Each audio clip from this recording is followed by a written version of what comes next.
I don't think worship is as complex as it's made out to be. So today, that's what I'm going to be going over. What is worship? What is up, guys? Welcome back to Bridging Faith. My name is Arthur, and I am the Protestant half to this YouTube channel.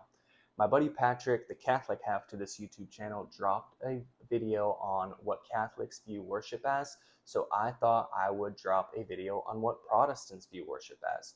Obviously, depending on what Protestant you talk to or ask, they'll give you a different answer.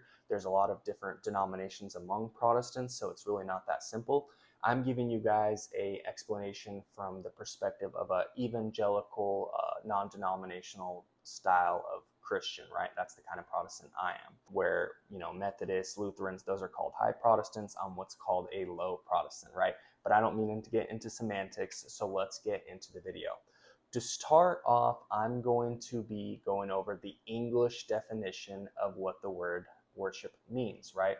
A lot of people in Patrick's video were like, oh, well, the Greek word means this and the Hebrew word means that. I'm going to be using English because that's the language we're speaking in, right? So let's get right into it. Worship means the feeling or expression of reverence and adoration for a deity. So something I want to acknowledge before we continue any further is I'm not trying to convince Catholics to become Protestants, or I'm sure Patrick's not trying to convince Protestants to become Catholic. We're simply looking at the word together and trying to find the truth, trying to find common ground, some similarities. Obviously, there's going to be disagreements on things. So in Patrick's video on worship, he went over that for a Catholic to worship, it simply means taking the Eucharist, right? It's Mass. That's what worship is. While I agree that that is a way to worship, I don't think it's the only way to worship. And one of the first verses I want to use is actually from John. It's John chapter 4, verses 23 to 24. I'm going to dissect that and kind of go over why I disagree that it's taking the Eucharist or communion in my context is the only way to worship, right? So this scene in John is where Jesus is at the well with the woman and he's talking to her, right? The hour is coming and is now here when the true worshipers will worship the Father in spirit and truth. For the Father is seeking such people to worship him. God is spirit, and those who worship him must worship in spirit and truth. So in my opinion, why I think taking the Eucharist or Mass or communion is not the only way to worship is because right here, before the Eucharist existed, before people really worshiped Jesus, they only worshiped God. Jesus is still calling for people to worship God, right? How can they do that if there's no Eucharist? Jesus says, but the hour is coming and is now here when the true worshipers will worship the Father in spirit and truth, right? So the hour is here, it's now. So he's telling them to worship God now. Well, you can't do that if there's no Eucharist according to Catholics, right? So that's where I disagree with Catholics. I think taking communion or the Eucharist is a way to worship. I don't think it's the only way to worship. So what does it mean to worship in spirit and truth? In my opinion, what it means is to worship with genuine, heartfelt devotion. That's the spirit part of it. Among Protestant circles, to worship, it really matters on the spirit, the heart, right? The heart posture. That's a very important factor when it comes to worshiping God. You have to do that aligned with God's will and biblical understanding. That's the truth part. So you got to worship in spirit and truth with all your heart according to God's will, to put it simply, right? I get Catholics view the Holy Eucharist as the only means to worship God. Jesus, however, says in this verse, the hour is now here. Well, they didn't have the Eucharist quite yet, so how could Mass/Eucharist be the only way to go worship God if Jesus clearly says the hour is coming and is now here? I think it's not, right? So I'm going to be going over some different biblical aspects on what I think worship is. The first one is you have to be God-centered, right? God is the only one that we could worship. He's the only true deity that we could worship.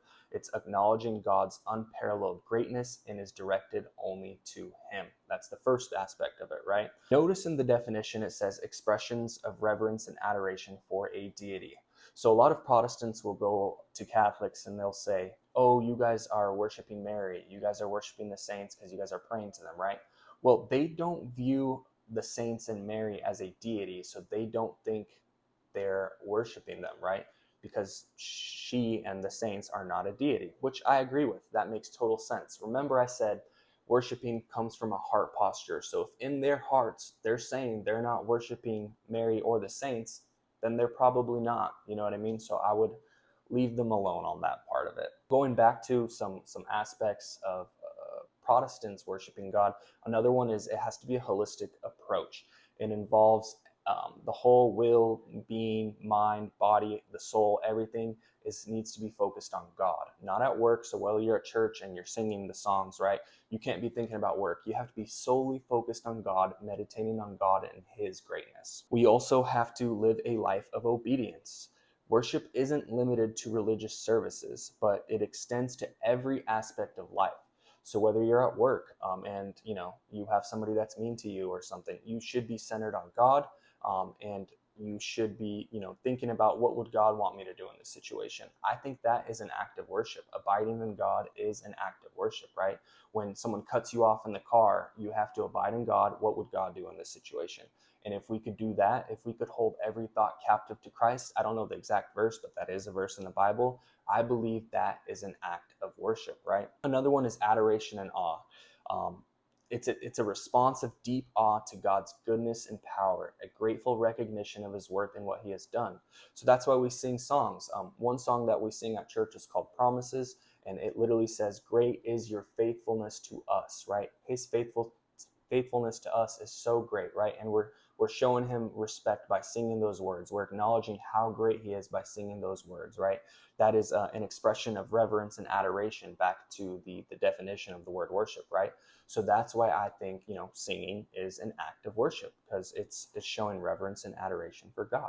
Another one of those is service and love, right? Worship includes serving others and giving of oneself. Serving in the church where you're needed, right? Whether that's in students ministry or handing out coffee at Protestant churches, right? Whatever their need, being an altar boy in Catholic, that's really the only one I could think of. Sorry about that. Those are acts of service, right? You're giving yourself to God. I believe that is an act of worship. Recognizing that all of God's followers belong to Him and are to live in a way that honors Him. 1 Corinthians chapter 10, verse 31 says, "So whether you eat or drink or whatever you do, do all to the glory of God." So whatever we do, we have to do it for the glory of God. And if we do that, I believe we're worshiping God, right? Another one is donating to the church, giving generously, right? That is a way of worshiping God. You're literally giving His money that He gave you back to Him, right? That's a way of worship in my humble opinion. Romans chapter 12, verse 1 through 2 says this: "I appeal to you, therefore, brothers, by the mercies of God, to present your bodies as a living sacrifice, holy and acceptable to God, which is your spiritual worship. Do not be conformed to this world, but be transformed by the renewal of your mind, that by testing you may discern what is the will of God, what is good and acceptable and perfect." So literally right there it says be a living sacrifice. No, that does not mean go to the altar and sacrifice yourself. What that means is dying to yourself, picking up your cross and carrying it with Jesus, denying your desires, your wants, right? Aligning yourself with His will and not our own. I believe that is an act of worship, right? So those are just some examples, singing, praying, that I think are acts of worship. I believe worship is simply abiding in God every hour of every day. It is recognizing that He is the good creator and we are the creature, right? We didn't deserve His love, but He still gave it to us. So in turn, we worship Him because of how great and awesome He is. You know what I mean? Something that I want to circle back to is Patrick, my brother in Christ, who happens to be Catholic, stresses that Catholics do not worship Mary or the saints. While they might pray to Mary and the saints, like I said before, it is a heart posture. I don't think you can accidentally worship something, right? Because it matters of your heart, right? So basically what I'm trying to get at is I agree with Catholics. I think taking communion, in their case the Eucharist, is an act of worship. I really do. I think that's showing reverence and adoration for God, who is the deity, like it says in the definition. I don't think it's the only way, though. An example of that was with Jesus and the woman at the well, right? He said, worship God now. How could you do that if there's no Eucharist? That's one thing. And there's a couple of other reasons why as well. But I did give you guys some ways that Protestants worship God and what I think worship is to Protestants, and ultimately it's just glorifying God, and everything that we do, it being for the glory of God, right? I appreciate you guys watching this video. Please comment, like, and subscribe. Comment what you disagree with. Comment with what you agree with, and we can maybe have a little chat in the comments. Thank you guys. Really, the purpose of this channel is to bridge the gap between Protestants and Catholics. Yes, it is two separate traditions, but I believe it is one faith unified in Jesus Christ. Thank you. That is it for today, and I'll see you guys next time.